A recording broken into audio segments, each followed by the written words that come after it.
کیا آپ جانتے ہیں کہ بنو امیہ کا بادشاہ سلیمان بن عبد المالک کو جب قبر میں اتارا گیا تو کیا واقعہ پیش آیا؟ اور کیا آپ یہ بھی جانتے ہیں کہ یہ واقعہ کیوں پیش آیا اور اس کا کیا سبب تھا؟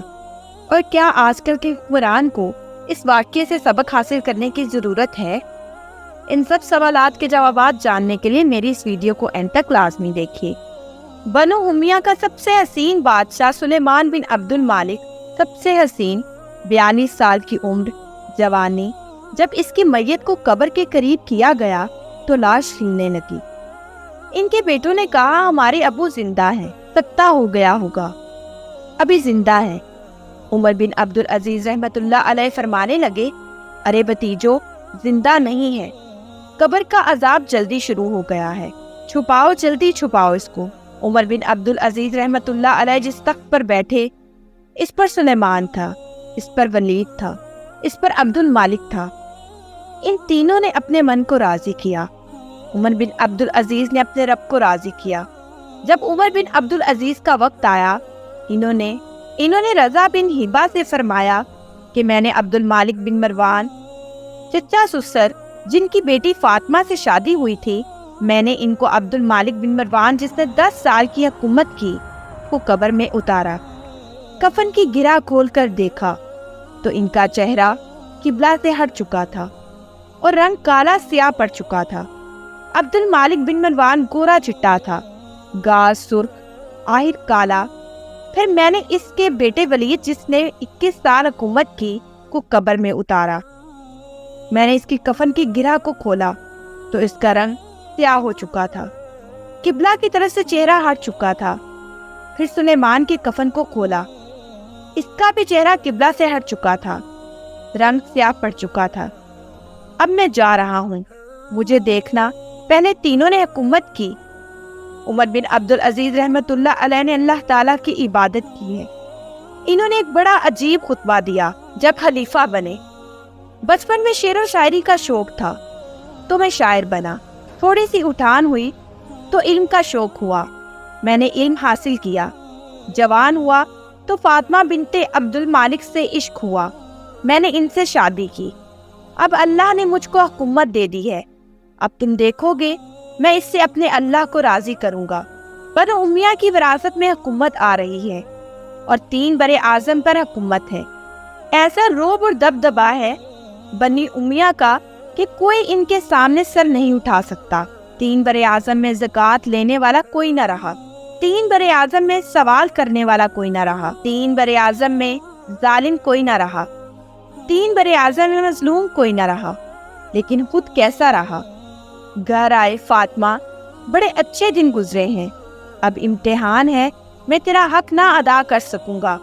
طلاق لینی ہے تو میں حاضر ہوں، ساتھ دینا ہے تو پہلے اپنے حق معاف کرو۔ سیاسی لحاظ سے فاطمہ جیسی عورت تاریخ میں نہیں آئی، 7 نسبتوں سے یہ شہزادی ہیں۔ فاطمہ کہنے لگی، عمر، میں نے سکھ کے دن آپ کے ساتھ گزارے ہیں، دکھ میں آپ کو چھوڑ کر نہیں جاؤں گی، جائیں، میں نے سارے حق معاف کیے۔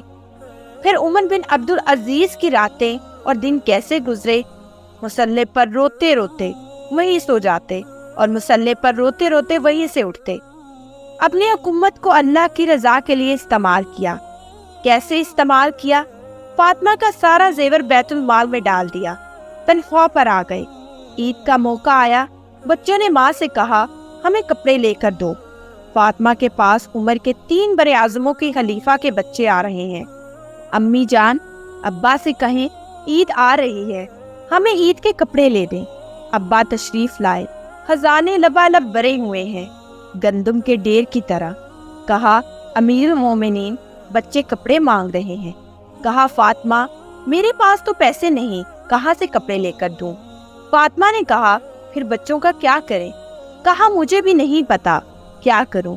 تو فاطمہ نے کہا آپ ایسا کریں، اگلے مہینے کی تنخواہ ایڈوانس لے لیں، اس سے ہم بچوں کے کپڑے لے لیتے ہیں اور میں مزدوری کر کے گھر کا خرچ چلا لوں گی۔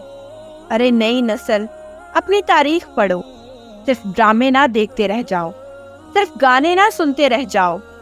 پھر عمر بن عبد العزیز رحمۃ اللہ علیہ نے بلایا اپنے وزیر خزانہ کو۔ اپنا غلام، ہاں بھائی مزاحم، ہمیں بچوں کے کپڑے چاہیے، اگر اگلے مہینے کی تنخواہ ایڈوانس مل جائے۔ وہ کہنے لگے اے امیر المومنین، آپ مجھے لکھ کر دے دیں، آپ اگلے مہینے تک زندہ رہیں گے، میں آپ کو تنخواہ دے دیتا ہوں۔ آپ نے سر جھکا لیا، اٹھے اور گھر آ گئے۔ اپنی بیوی سے کہا فاطمہ بچوں سے کہہ دو ان کا باپ ان کو کپڑے نہیں لے کر دے سکتا۔ عید کا دن آ گیا، بنو امیہ کا خاندان ملنے آ رہا ہے، سارے سردار، سرداروں کے بیٹے، اعلیٰ ملبوسات سب ملنے آ رہے ہیں۔ تھوڑی دیر بعد دیکھا تو بچے بھی ملنے آ رہے ہیں۔ امیر المومنین کی حیثیت سے بچے باپ کو ملنے آ رہے ہیں اور ان کے جسموں پر پرانا لباس ہے۔ حضرت عمر بن عبدالعزیز رحمۃ اللہ علیہ نے ایک طرف دیکھا تو سرداروں کے بیٹے اور زرق برق پوشاکیں، ایک طرف اپنے بچوں کو دیکھا، جسموں پر وہی پرانا لباس۔ ارے اس باپ سے پوچھو جو سب کچھ کر سکتا ہو لیکن پھر بھی اللہ کی رضا کی خاطر مٹھی بند کر لے کہ نہیں، میں نے حرام کی طرف نہیں جانا۔ بچوں کو دیکھا تو آنکھیں ڈگمگا گئیں۔ فرمایا میرے بچوں، آج تمہیں اپنے باپ سے گلہ تو ہوگا کہ آج ہمارے باپ نے ہمیں کپڑے ہی نہیں لے کر دیے۔ ان کے ایک بیٹے تھے عبد المالک، وہ آپ سے بھی 4 ہاتھ تھے، وہ آپ سے پہلے ہی اللہ کو پیارے ہو گئے۔ کہنے لگے ابا جان آپ کو عید مبارک ہو، آج ہمارا سر بلند ہے، ہم شرمندہ نہیں ہیں، آپ کو مبارک ہو، ہمارے باپ نے قومی خزانے میں بددیانتی نہیں کی، ہم شرمندہ نہیں ہیں، انسانوں کو کپڑوں میں نہیں تولا جاتا۔ آج میرے دیس کا مالدار اتنا فقیر ہو گیا ہے، اتنا چھوٹا ہو گیا ہے کہ وہ اپنا تعارف کروانے والے کے لیے 50 لاکھ کی گھڑی لیتا ہے، 6 لاکھ کا جوتا لیتا ہے۔ آج کی بیگم اتنی چھوٹی ہو گئی ہے کہ وہ اپنے قد کو بڑا کرنے کے لیے 8-10 لاکھ کا ہینڈ بیگ لیتی ہے۔ ارے میرے بھائی، تو 2 ٹکے کا بھی نہیں رہا اگر تم نے 50 لاکھ کی گھڑی سے خود کو بڑا بنایا ہے۔ ارے اس دھوکا سے نکلو، برانڈڈ برانڈڈ برانڈڈ۔ جب تم اپنی ذات میں بے قیمت ہو تو اللہ کی قسم تمہاری گھڑی، تمہارے بیگ، تمہاری گاڑیاں، تمہاری ذات اونچی نہیں کر سکتے۔ ایک دن عمر بن عبدالعزیز اپنی بیگم فاطمہ سے کہنے لگے فاطمہ کچھ پیسے ہیں، میرا انگور کھانے کو جی چاہ رہا ہے۔